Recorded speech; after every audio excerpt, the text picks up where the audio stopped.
Trending and ட்ரெடிஷ்னலா இருக்கிற காசு மாலை தாங்க பார்க்க போறோம்.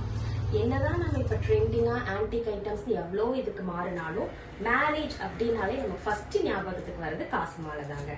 இந்த காசு மாலை வந்து பாத்தீங்கன்னா ட்ரெண்டிங்காவும் இருக்கும், ட்ரெடிஷ்னலாவும் இருக்குங்க. இது சென்டர்ல வந்து பாத்தீங்கன்னா கஜலட்சுமி இருக்கு. இப்போ இந்த காசு மாலை வந்து பாத்தீங்கன்னா வெறும் 7 பவுன் தாங்க. ஆனா நம்ம பாக்குறதுக்கு பாத்தீங்கன்னா 10 பவுன் மாதிரி இருக்கும். ஆனா இது வெறுமே 7 பவுன் மட்டும்தான். இப்போ ட்ரெண்டிங்கான ட்ரெடிஷ்னலான காசு மாலைங்க. இதுவும் பாத்தீங்கன்னா 7 பவுன் தான். ஆனா நம்ம பாக்குறதுக்கு பாத்தீங்கன்னா 10 பவுன் 12 பவுன் மாதிரி இருக்கும் இந்த காசு மாலை எல்லாம்.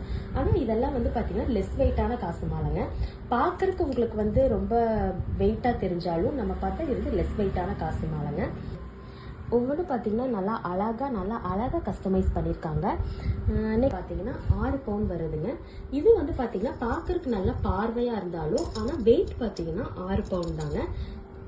இந்த ஆரம் அண்ட் நெக்லஸ் வந்து பார்த்தீங்கன்னா மொத்தமே 8 பவுன் தாங்க. இந்த ஆரம் வந்து பார்த்தீங்கன்னா 5 பவுன், நெக்லஸ் வந்து 3 பவுன் தாங்க. இதுல வந்து என்ன ஸ்பெஷல் அப்படின்னு பார்த்தீங்கன்னா இந்த லக்ஷ்மி வந்து கேஸ்டிங்ல பண்ணியிருக்கீங்க. ரொம்ப பியூட்டிஃபுல்லான ஒரு ஆரம் அண்ட் நெக்லஸ். இப்ப இருக்கிற ட்ரெண்டிங்கான கலெக்ஷன்ங்க, இது மிஸ் பண்ணிடாதீங்க. இந்த காசு மாலைக்குலாம் நீங்க எவ்வளவு செய்கூலி எவ்வளவு சேதாரம் அப்படின்னு நீங்க பயப்பட தேவையில்லைங்க. எங்க கிட்ட செய்கூலி கிடையாது, ஒன்லி சேதாரம், அதுவும் 5% மட்டும்தாங்க. என்னடா 5% சொல்றாங்களே, ஜிஎஸ்டி அப்புறம் தனியா சொல்லுவாங்க அப்படின்னு நீங்க பயப்பட தேவையில்லை. எங்க கிட்ட வந்து வித் ஜிஎஸ்டியோடைய சேதாரம் ஒன்லி 5% மட்டும்தாங்க. காசு மாலைக்கு எப்பவுமே எங்க கிட்ட 5% மட்டும்தான். அது மட்டும் இல்லைங்க, நீங்க வேற என்ன டிசைன் என்ன கொடுத்தாலுமே எங்க ஏஎஸ் ராமசாமி ஜுவல்லரியில நாங்க கஸ்டமைஸ் பண்ணி கொடுத்துட்டு இருக்கோம். மிஸ் பண்ணிடாதீங்க.